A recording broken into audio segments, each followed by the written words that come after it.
I have to fully admit I was quite on the fence about purchasing this one. Hello, welcome back to Style Only Often. I'm Daniel, today we're talking fragrances, and this is an unboxing and very first impression on the new release by Tower Perfumes, L'air du Désert Marocain Noir. Andy Tower sure released a lot of stuff this summer, huh? I'm not gonna lie, I am a little bit fatigued. In general, I think that 4 releases within 4 months is just a little bit too much, even for a frag head like me. He started out by putting out the limited edition Shadid, which is absolutely beautiful. It's a leather oudi vanilla thing, I really like it. Then he came out with 2 releases for the new Absolute collection. One is Vanilla Absolute, and the other one being Rose Absolute. I also really like those. Now, he had a new release coming and teased for Pitti Fragranze in Florence. While looking at the countdown, me and my buddy Mo from the channel Sense for Thoughts were kind of speculating about the release. We thought it would probably be a flanker to L'air du Désert Marocain, and here we are. I wasn't expecting this sort of flanker though. I'm not really sure what I was expecting, but I wasn't expecting a Noir Elixir flanker. And although I kind of assumed that it was going to be a flanker, I still was caught off guard. I'm not going to lie, my first reaction to the press release was disappointment. I was a little bit disappointed that even Andy Tower jumped onto the flanker train. Specifically with a fragrance called Noir Elixir. And again, it's not officially called Elixir. Elixir is just a concentration, but still, it's a flanker and an elixir concentration of his popular fragrance. And I was not into it at all. And look, I totally get it, I totally understand. I've watched many interviews with Andy Tower where he clearly states that his best-selling fragrance is still, till this day, the original L'air du Désert Marocain, a fragrance that came out 20 years ago. And this is from a guy that kept putting out new stuff with new names, except for the fact that all these new fragrances never got the same reception from the original. Again, in a way I do understand. The guy just wants to leverage the name of the fragrance that really put him on the map, a recognizable name that he can twist into a new product to push his brand forward, maybe to bring in new customers and to just further business. I really can't blame him for that. And upon this assessment, also considering that I've been pretty much purchasing all of his releases recently, I was like, the hell with it, I'll just buy it, I'll just support the guy because I like the guy after all. At least it will make for an interesting video. And by the way, this is coming from a person that still owns L'air du Désert Marocain, the original one, and Accord du Désert, which is the original flanker, the Extrait de Parfum version of L'air du Désert Marocain. And by the way, throughout this video, I will be comparing the new one, the Noir Elixir, to these two to really pinpoint the differences. All right, enough with the introduction, enough with the chatting. Let's get to the unboxing. Let's crack this box open to see what goodies are in here. Unboxings for Andy Tower are always pretty interesting, and I'm hoping that this one here lives up to the hype. I'm just literally ripping the box open. All right, it seems like it's the usual stuff. I really haven't requested any changes to my order, and probably I should have, especially given the fact that at this point, I smelled every release from Andy Tower. So the samples are a little bit redundant. Anyway, we have the handwritten card, which is always a plus. I really like this. Again, it's personalized. It states your name. I really like this.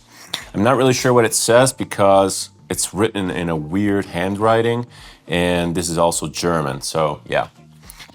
Then we have our little box of samples, which we're going to be taking a look at super quick.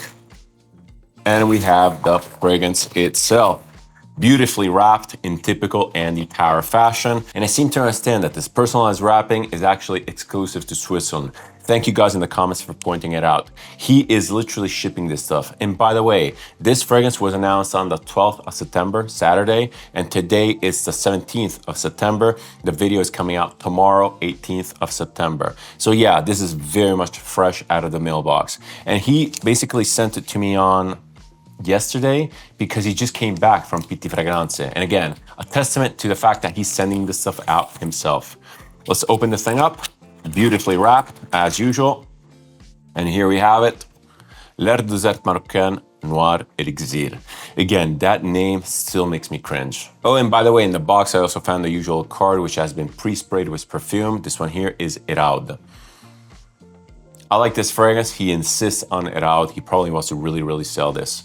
Anyway, let's take a look at the samples before we move on to the actual fragrance. Let's see what we got. Let's see if there's anything interesting. And by the way, if you're new to Tower, his samples come in this beautiful little tin box, as his fragrance used to come in. Very luxurious, very iconic. I really like this touch.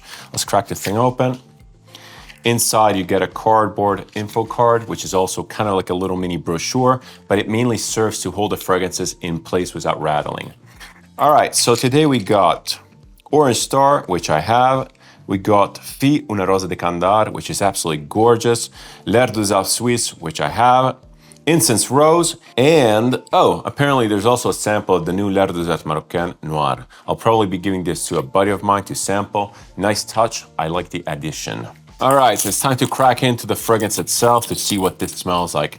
And by the way, I'll be spraying this first on strip. I'll be comparing it on strip to the other two that I have. And then obviously I'll be putting it on skin because this is where these fragrances really shine. This is where they really develop, especially the desert themed ones. They really grow in potency. They have a lot of body. And that's actually one of the reasons why I recommend, still to this day, to wear L'air Désert Marocain in the summer. It's absolutely brilliant. All right, sliding open the box. Inside we have the usual card. This one here looks a little bit different. It has more of a corrugated feel. On the back we have the usual handwritten note, which is something that I always appreciate. Again, it's homey. It puts a face to the fragrance, it puts a face to the brand, and Andy knows this very, very well. Here we got it, the fragrance. I really like the packaging, by the way. I always say this. Andy Towers packaging, even if it's a simple cardboard box, in my opinion, is one of the best on the market. It's very, very unique. It opens up in a unique way. It just has a lot of character. And I really applaud Andy on the packaging. Again, especially the boxes. I was a huge fan of those tins, but you gotta do what you gotta do for sustainability, and these are an excellent replacement. But onto the fragrance proper, here we have it, usual Tower presentation, very iconic and stylish pentagonal bottle. This one here has a little bit of a different sticker. I'm not in love with the colors, and again, I'm not in love with the name, but it is what it is, we can't really change that. So I say we just give it a spray and go from there. Let me just orient the atomizer. Usual bad atomizer, but at this point it's almost a trademark from the brand. It's not even worth complaining about anymore. Let's get to the fragrance though, that's interesting. I'm immediately reminded by the DNA of L'air Désert Marocain, obviously, but more so Accord du Désert. That one there is denser, it's richer, it's more ambery. This one here is definitely darker than the original. I'm getting a lot of leatheriness, which is coming across as a little bit dark and oily, almost like black leather. This leather is really mixing in with the ambers typical of Accord du Désert. I can really recognize that DNA. I'm also getting a little bit of a maybe chocolatey factor, maybe I'm imagining it. It doesn't smell like Iraud whatsoever, don't worry, it's not that gourmand vanilla thing, it's not that powdery thing. This is more like earthy patchouli. Even off paper, I'm still definitely picking up on the oiliness of the leather, but it still has that dustiness typical of Tower perfumes. Tower fragrances really wear on skin in a particular way. They wear like a powder. They just sit on your skin, giving you a beautiful wear experience, which is really, really comfortable even in the high heat. And again, that's one of the reasons why I still recommend L'air Désert Marocain in the summer. All right, I think I'm done with the strip because again, these don't really present well on paper. Let me just give it a couple sprays on skin. Actually 3. And I'll actually be spraying L'air Désert Marocain on my other arm. I'll give it 1 spray. And I'll be spraying also Accord du Désert upper on my arm. And let's see how these develop. Let me give you some impressions because I was really afraid of redundancy. Accord du Désert compared to L'air Désert Marocain is similar. Let's just put it there. It's similar but denser. Obviously, there are similarities between the two. Accord du Désert is, after all, the extrait version of L'air Désert Marocain. But till this day, I still prefer L'air Désert Marocain just because of how it wears. It wears in such a specific way, in such a particular way. It's very wispy. It feels like warm air on your skin. It's absolutely excellent. Accord du Désert has objectively better longevity, has a little bit more base, it has a little bit more punch. And the added amberness adds sweetness, it adds a lot of body. Yeah, very recognizable. I know these two scents very, very well. Even L'air Désert Marocain is incredibly recognizable among basically everything else in my catalog. It's very, very specific. I'm not saying that Accord du Désert doesn't come across as unique, but the added density in the base, the added amberness, makes it much more similar to something like Serge Lutens Ambre Sultan, and even to an extent Ambra Aurea by Parfum Roma. Accord du Désert is absolutely beautiful. I really can't deny it, but the uniqueness of L'air Désert Marocain is still to be matched to this day.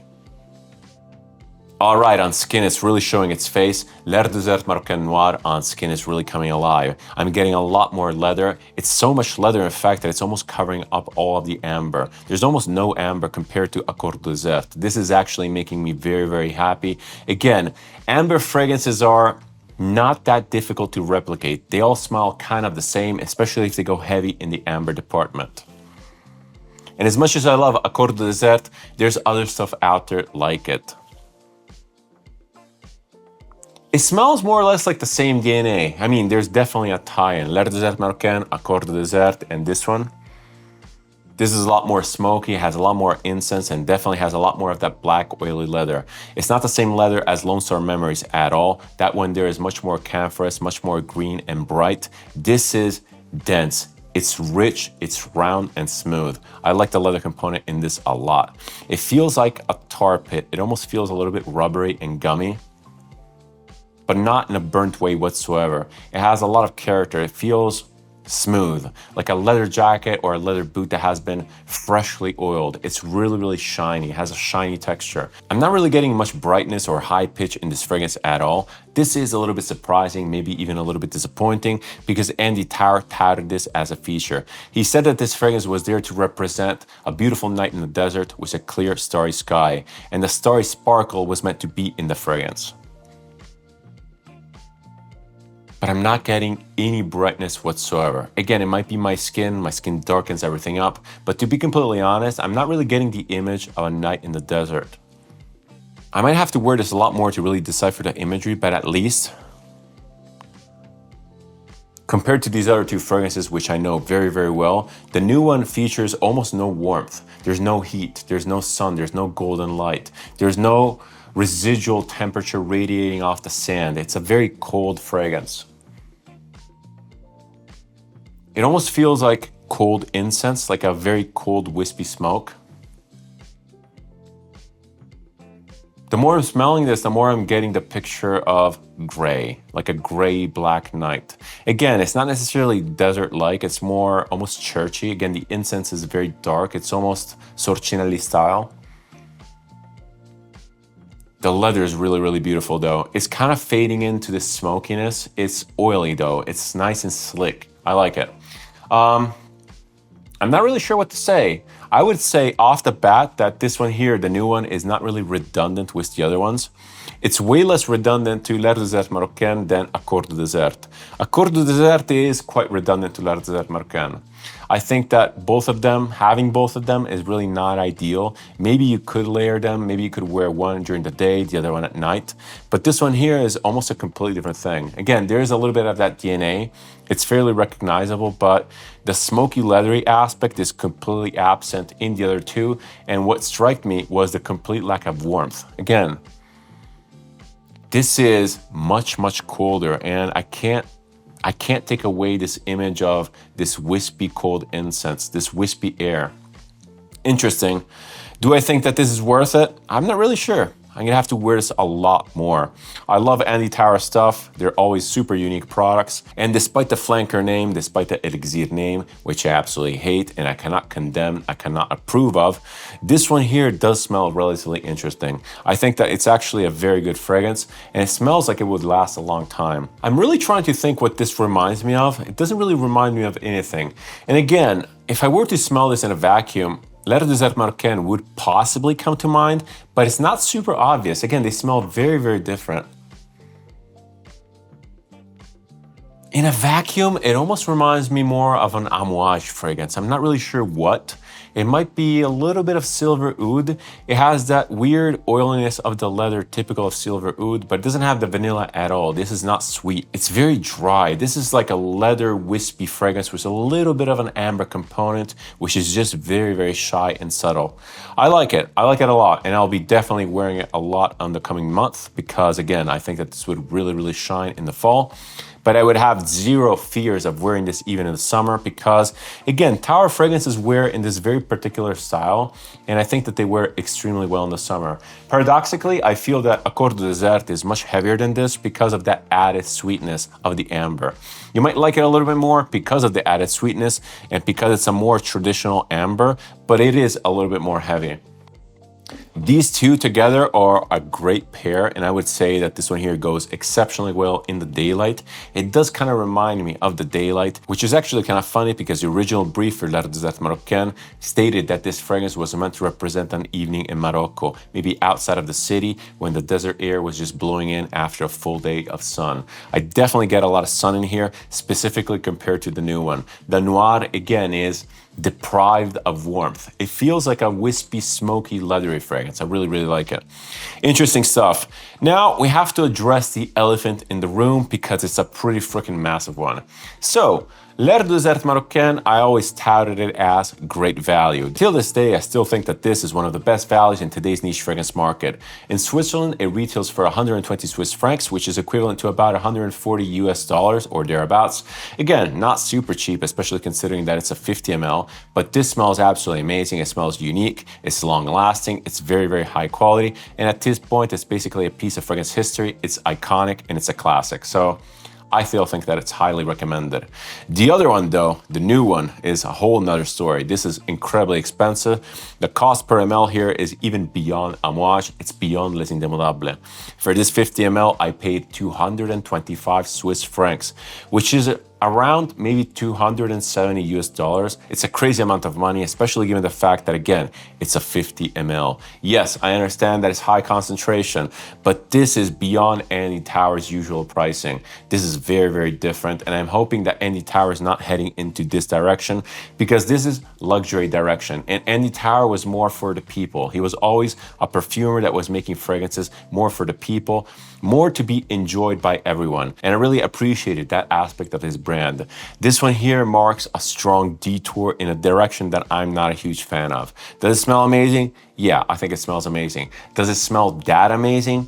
I'm not really sure. It's a little bit early to tell, but I would say this is a strong sample first, especially given the price. So if you can get yourself the sample set featuring this new fragrance, do so because I think it's cool. I think it's worth sampling at the very least. And I think that it's interesting, especially compared to the original. The original is, again, a classic. I still highly, highly recommend it. Accord du Désert is quite cheaper than this, but I think that this is better. I think that this is more unique. It smells more unique in the market. Accord du Désert is more your typical amber. You might like it a little bit more if you're into ambers, but this one here is a smoky leather, which is pretty interesting. I like it a lot. On that note, I think I'm gonna end this video because I don't really know what to add.